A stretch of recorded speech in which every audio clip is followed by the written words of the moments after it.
talking about thoughts.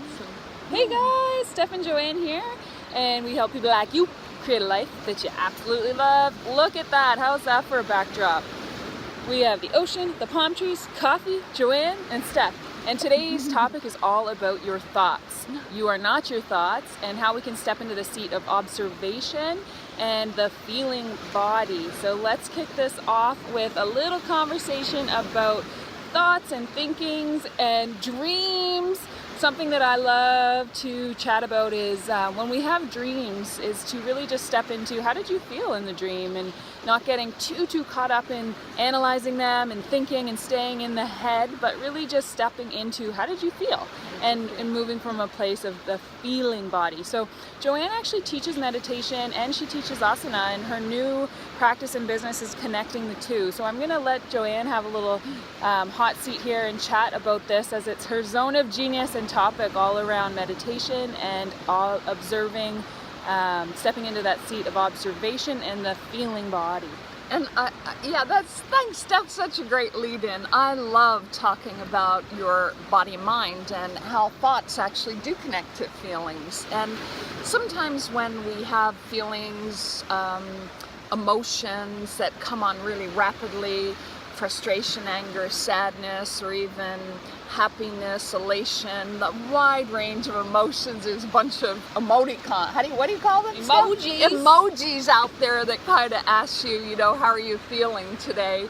Oftentimes, when they come on quickly, we don't associate the thoughts that preceded them. But when, as Steph suggested, you sit and start watching your thoughts from a place of a little stillness, you begin to notice that there is thoughts and story that every time precede emotions. So it's kind of cool, just in the practice of sitting and watching. Again, we talked about in one of our other videos, without the need to do anything, just watching your thoughts without reacting, saying something, or moving, or just watching them, you begin to unravel the threads, the neural connections between the thought and the physical emotion. And then that's a powerful place, because when you recognize that thoughts precede feelings, and your power, your ninja power as a human being in this crazy life is that you get to choose thought. And we don't always recognize that as our biggest freedom, hey? Yeah, and something that I recognize is we have these deep-seated beliefs, and sometimes people recognize them as limiting beliefs, or these values that are created in our early life, and it's not... we can do that now. We can create these new ones and unravel the old ones that maybe you don't want to have in your life. And for me, it's super easy to relate to financial beliefs. I had this huge money story of I had to, if it was a good opportunity, good moneymaker, I had to say yes. Whereas now I unraveled that money belief, and it's now I make decisions on a place, is it in alignment with my values, my purpose, my true path, rather than is it good money. And that's just a simple example. Oh, but I also love something else you talk about when you talk about your money beliefs, Steph, is how you make decisions based on how good it feels to you. So I think Steph has really found a magic key that can be so helpful, is that abundance feels good. And so it's not only the amount of money or these paper and coins that we've agreed on has some worth, but everything that you want in your life, be it money or a house or relationship, is because you want to feel good.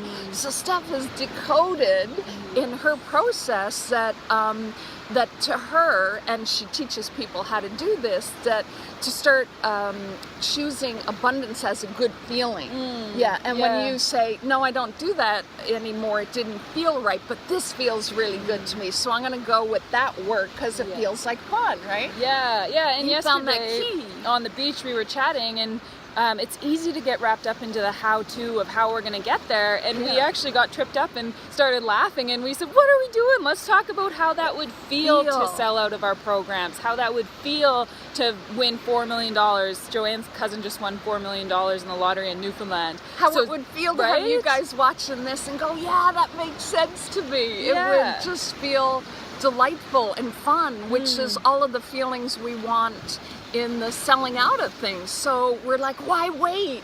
Let's feel it now and let the universe help uncover the next step. We don't have to determine A, B, C, D, E, F, G. We're just going to get to that feeling place and then act on inspiration. Absolutely. And this is, I love teaching people, the inspired action or creating your desires with an outline to get there, but being flexible, because yes, I am a firm believer that we need a plan to get there, a rough plan, because it keeps us focused and on the path, but it's to be flexible within how we're going to get there and really enjoying the process to get there and jumping into that feeling good place, the end result, how is that going to feel? So don't get us wrong, we definitely need a process. That's my whole business, is processes and which creating, makes things easy. Which makes things feel good, right? Feel good because it's easy. Yeah. So that when you have a client or a potential client coming to you, you're set up enough that you feel good about them coming. You don't feel stuck or, what am I going to do with them? Because it's all about how you feel within it. And I can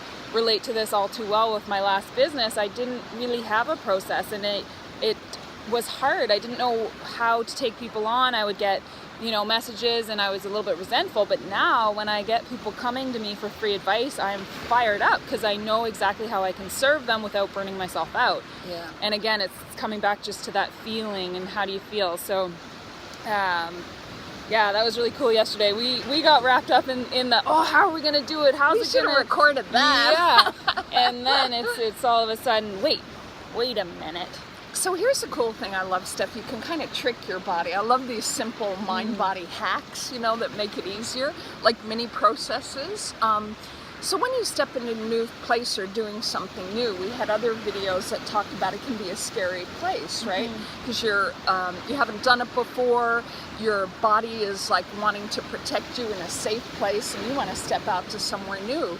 So you can kind of trick your body by imagining that that's going to feel really good to create that process. It's going to feel really good, and think about the feeling good end result. Like think your way into feeling good, into trying something new. Yes. Yeah, and challenging yourself, because my automatic thought when JoAnne said, what would you do? JoAnne said, how would you feel if you won $4 million? And immediately I said, I'm going to do this, and I'm going to do this, and I'm going to do this. And she said, hey, how would you feel? Not what would you do? So for me, that's my automatic go-to as a logical thinker. So sometimes it just takes a little reminder, a friend, or a sticky note, or something just to kick yourself, the backdrop on your phone, kick yourself into that to remember. You don't always have to be responsible and logical and realistic, especially if that's your automatic way of living, which in my case it is. And I love, we're connecting it to another video we did, which you should watch, because it's about those jobs you have to do that don't feel good to you. Yeah. And if you can't change the activity to feel good, you can change your mind about it and make it a little game or fun. So, put a sticky note. How much feeling fun can I have today? How can I turn everything I do today into something that feels fun and light and supportive?